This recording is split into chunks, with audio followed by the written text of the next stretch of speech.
isama natin yan sa vlog.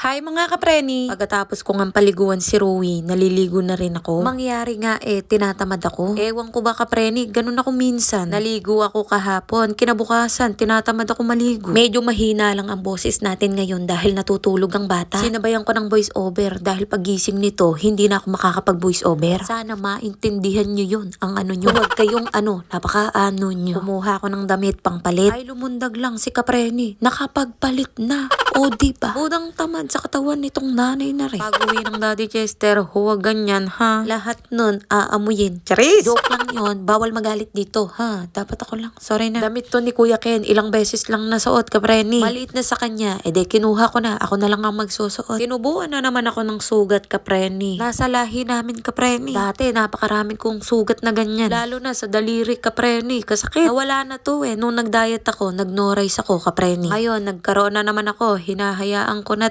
kahit masakit, nagpalit ako ng t-shirt, kainit ng tatak sa likod. Hindi pa naman ako naligo. Pwede naman yun ha. Kayo ha? Nabigla ako sa talong, sana nabigla rin kayo. May nakita ako sa Facebook, gusto kong lutuin. Parang masarap kapreni. Ginataang mackerel ba kapreni? At dahil gabi na nga nito kapreni, gabihan na namin to kakainin. Ay may masabi ka lang ang gulo mo. May batang nakikigulo, sabi ko si Lian maangang yan. Tapos inumpisahan ko ng pagluluto dahil kapag hindi to inumpisahan, wala kaming kakainin. Please kapreni, gusto mo ba? Punta ka lang sa amin. Bigyan kita. Maliit na bagay. Chichismis nga lang kita. Sabihin ko, patis lang, di makabili. Grabihan sa pagiging chismosa, naninira ng buhay ng may buhay-buhay ng tao. Huwag ganun. Mali yun. Hindi ko na nilagyan ng luya kapreni, basta ginisa ko lang sa bawang sibuyas. At nung malambot na ang pechay talong, saka ko nilagay ang gata. Hindi ganito ang gusto kong luto kapreni, yung medyo matuyo-tuyo, ganun. Yung medyo malapot kapreni, yung parang magiging sauce ba kapreni. Napaalat ang luto ko, kaya dinagdagan ko ng tubig, kaya naging sabaw. Sa susunod, hindi na ganyan kapreni. Tiwala lang. Simpleng luto, di ma-perfect. Hoy, iba ng video to ha. Tumawag sa akin ng mga kamaritisan ko, kaya lang kasing labo nyo yung video call. Nasa ibang bansa mga kamaritisan ko, nagbakasyon. At dahil doon, 3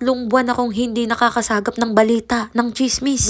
Miss na ni Rowie ang ate Yana niya. Wala raw siyang makaaway. Charis! Kapreni, wala nang ilalabo ang video call namin. Sagad na to. 11 ng gabi tumawag sa akin. Suot nila ang t-shirt na may tatak na kapreni. O diba? Idol na idol nila ako kahit di nila sabihin. Ramdam ko. Buti pa ang t-shirt na may tatak na kapreni nakarating sa ibang bansa. Panay ang kaway ni Rowie sa kanyang ate Yana. Ay talaga naman, miss na ha. Sa atin madilim, sa kanila maliwanag kapreni. Magkaiba ng oras. Ay baka hindi ibang bansa kapreni, baka ibang planeta. Yung nagjo-joke ka lang pero hindi ka matatawa. Maiinis ka. Baka mainip kayong manood. O siya, hanggang dito na lang. Maraming salamat sa mga nanood. Bye mga kapreni.